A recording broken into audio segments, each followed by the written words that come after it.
Good morning, everybody. So I thought that our third, fourth, and fifth graders, a lot of our older kids, would enjoy hearing some chapter books while they're still at home. So I thought that I would read aloud some of the chapter books like I Survived series and the What Was or the Who Was series. So I'll read a couple of chapters a day.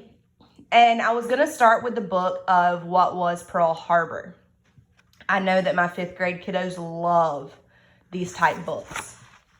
First of all, it is a 5.4 level, and it is worth 1 point if you take the AR test on it. So that's just a little bit of information there. You'll have to excuse me having to move the pages.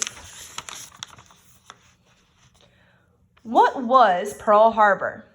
December 7th, 1941.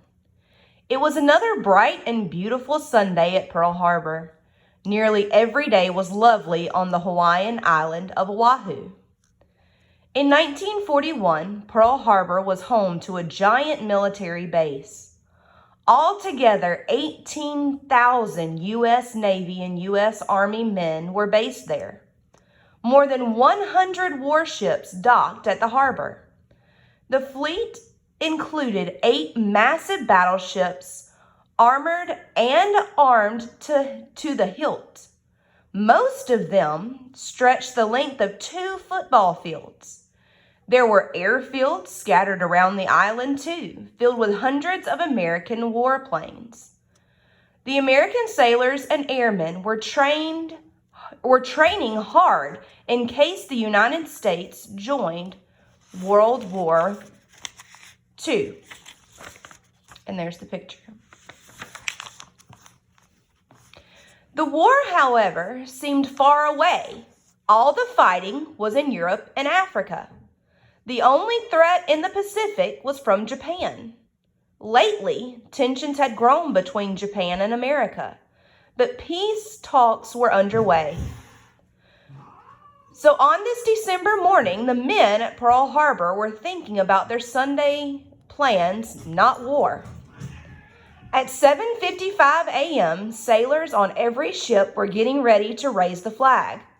Aboard the battleship, Nevada, a Navy band lined up to play the Star-Spangled Banner. Some of the band members saw planes in the distance. They were flying low to the ground. It seemed odd, but the men thought little of it. U.S. pilots were probably having drills. The planes, however, kept coming straight toward the harbor. That was even odder. Some in the band started to feel nervous. What was going on?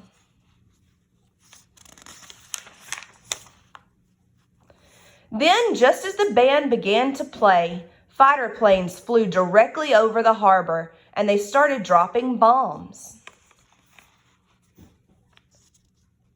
One plane dove over the Nevada and started spraying the band with bullets.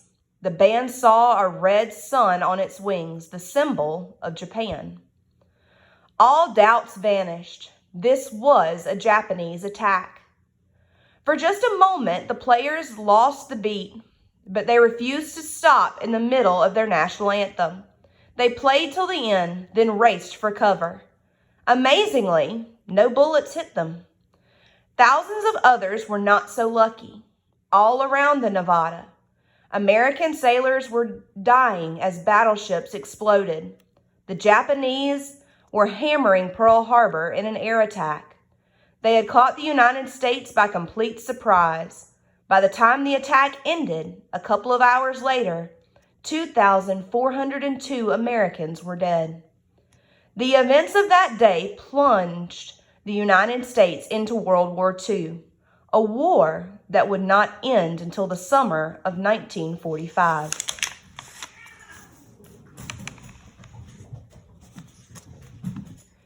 December 7, 1941, at Pearl Harbor became a day burned forever into Americans' memory.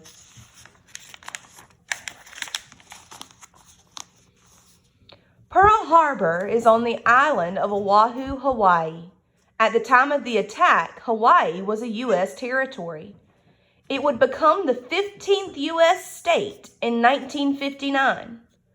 Besides the harbor itself, there were shipyards, airfields, power plants, barracks, office buildings, and a Navy hospital with 1,000 beds. In the middle of the harbor was Ford Island.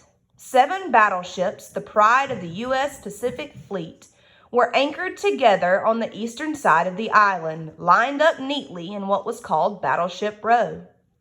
These ships were the Arizona, California, Maryland, Nevada, Oklahoma, Tennessee, and West Virginia. On the day of the attack, a repair ship called the Vestal was also there, moored beside the Arizona. The battleship Pennsylvania was dry docked nearby.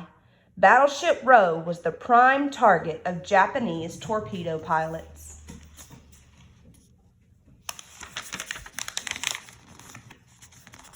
Chapter 1.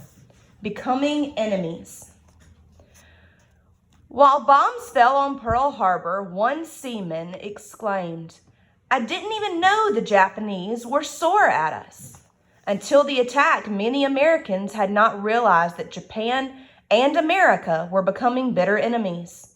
The enemy of most people's minds was Adolf Hitler. Hitler was the ruthless dictator of Nazi Germany. His aim was to conquer all the democracies of Europe. In 1939, Hitler had started World War II when his troops stormed into Poland. Immediately, Britain and France declared war on Germany. The Nazis crushed one country after another. In the spring of 1940, the Netherlands and France fell. That left England to stand alone against the Germans. President Franklin Roosevelt shipped arms, tanks, and planes to help the British, but he did not send American soldiers.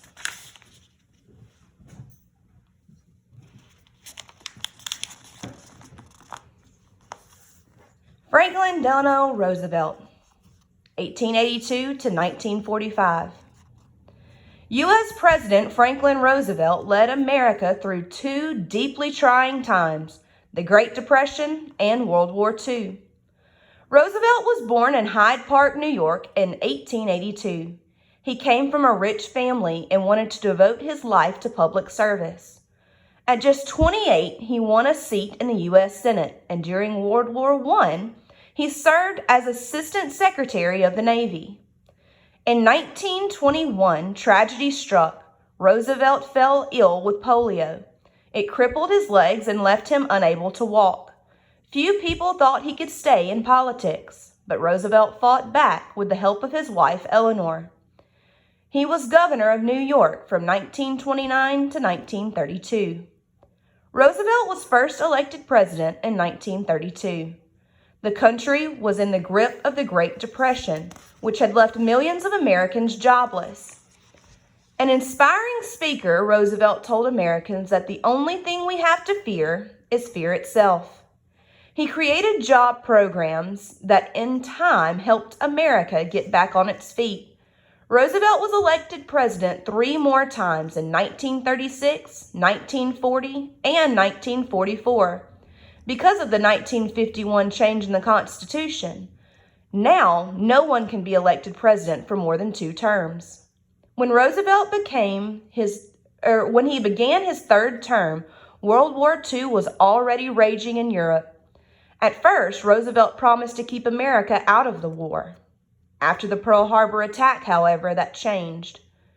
Roosevelt died on April 12th of 1945, less than a month later. Germany surrendered. Japan then surrendered on September 2nd of 1945. Most Americans wanted to stay out of the war. World War I, which had ended in 1918, was still fresh in their minds. America had lost over 100,000 soldiers then. It was supposed to be the war to end all wars. But just 20 years later, another world war had started. On the other side of the earth, another military power was also on the move. Japan is a nation made up of many islands surrounded by thousands of miles of Pacific Ocean. For thousands of years, Japan had kept apart from the rest of the world. Then, in 1853, Japan opened its doors to world trade. Swiftly, its society became modern. Its military grew powerful. Japan began to dream of becoming a world power. However, the small nation didn't have the resources to meet its goal. It needed coal, rubber, and oil.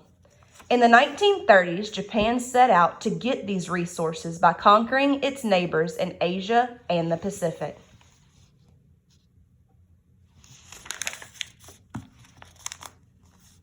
In 1937, Japan invaded China and set off a full-scale war.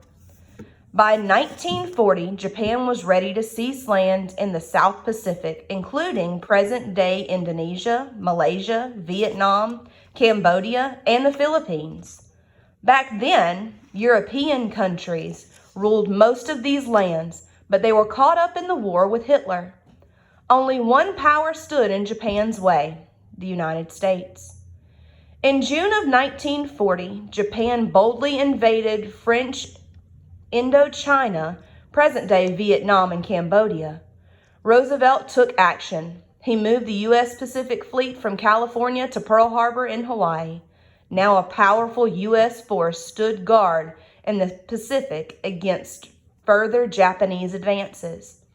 3 months later, Japan signed a pact to join forces with Nazi Germany and its allies, Italy. Japan was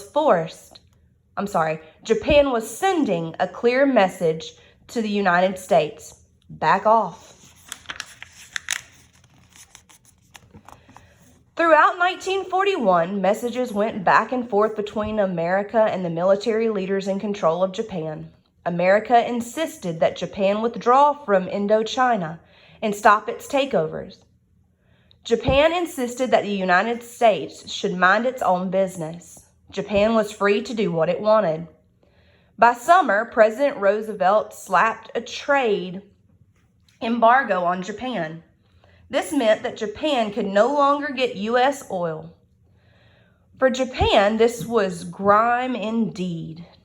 It was very grim indeed. The country depended on American oil. Without it, Japan's military machines would grind to a halt. Japan was faced with two choices. It could agree to American demands, or it could go to war against the United States.